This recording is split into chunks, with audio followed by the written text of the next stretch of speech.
पेट में जलन है, एसिडिटी है, चेस्ट में पेन हो रहा है, पार्टी में जाना है, अल्कोहल पीनी है, तो फटाफट से ये गोली खा लो, अब सब ठीक हो जाएगा, है ना।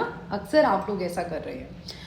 आज मेरे पास एक लेडी आती हैं जो मुझे कहती हैं, सिर्फ एज उनकी मेरे ख्याल से 42 के आसपास थी। उन्होंने कहा कि मेरे को ना पैरों में सेंसेशन बिल्कुल महसूस नहीं हो रही है, रात को मैं पूरी रात बेचैन रहती हूँ, मुझे नींद ठीक से नहीं आ रही है, मेरे को स्ट्रेस बहुत ज़्यादा हो रहा है, तो सोचा थोड़ा वेट लॉस कर लूँ, शायद ये प्रॉब्लम रिजॉल्व हो जाएगी।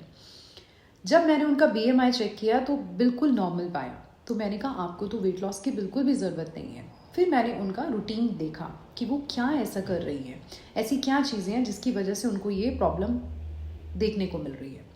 तो उन्होंने मुझे बताया कि मैम 6 महीने पहले मुझे गैस्ट्राइटिस का इशू था, और जिसके चलते मेरे डॉक्टर ने मुझे एक मेडिसिन दी थी।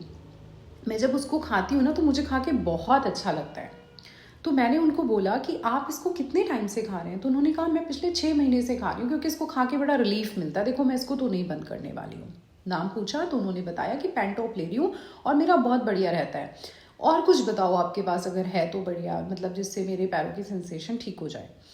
मैंने उनको बोला कि क्या आपने अपने डॉक्टर से बात करी कि अभी ये मुझे कितना टाइम और खानी है, क्या मेरी वो कंडीशन ठीक हो गई। उन्होंने कहा बस ये गोली खा लेती हूँ तो बस ठीक हो जाता है, अब क्या ज़रूरत है डॉक्टर के पास बार बार जाने की। एनी हाउ मैंने उनसे रिक्वेस्ट करके उनको बोला कि प्लीज़ एक बार आप अपने डॉक्टर के पास जाएँ, हो सकता है ये मेडिसिन आपको खाने की ज़रूरत ही ना पड़े और आप बिल्कुल ठीक हो गए हो। कैसे तैसे करके उन्होंने मेरी बात को माना और वो डॉक्टर के पास गए। लेकिन सिचुएशन में जानती थी कि ये वर्स्ट कर रहे हैं और अपनी प्रॉब्लम को बढ़ा रहे हैं। जब डॉक्टर के पास गए तो डॉक्टर ने उनको एंडोस्कोपी रिकमेंड किया, और उसमें जब सारी चीज़ें निकल के आई फाइंडिंग्स, तो उसमें निकले उनके फंडिक पॉलिप्स। अब जो ये फंडिक पॉलिप्स होते हैं, छोटी छोटी गांठें बन जाती हैं। और जब उन्होंने अपनी रिपोर्ट्स देखी तो वो बहुत ज़्यादा घबरा गई कि शायद मुझे अब पेट में कैंसर हो गया है। बट सारी गांठें कैंसर नहीं होती हैं। अब क्या था, क्योंकि वो बहुत लंबे टाइम से इस तरह से PPI यूज़ कर रहे थे। PPIs मतलब होता है हमारे प्रोटोन पंप इनहिबिटर्स, जैसे कि पेंटोप या फिर हम बात करें पेंटाप्राजोल, इस तरह की जो जब लॉन्ग टर्म यूज़ करते हैं वो भी बिना डॉक्टर की एडवाइस के, तो वो कहीं ना कहीं हमें प्रॉब्लम्स देती हैं। बहुत सारी मेडिसिन ऐसी होती हैं जिनकी आपस में इंटरेक्शंस होती हैं, जिसको हम ड्रग न्यूट्रिएंट इंटरेक्शन भी कहते हैं।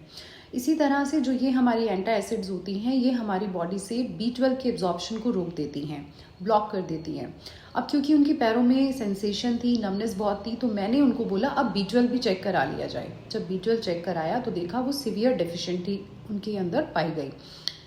तो होता क्या है कि जब हम एक प्रॉब्लम को रिजॉल्व करते हैं तो उसके चक्कर में 4 और प्रॉब्लम्स को वेलकम कर देते हैं। इसलिए अवॉइड कीजिए ओवरडू करना मेडिसिन का।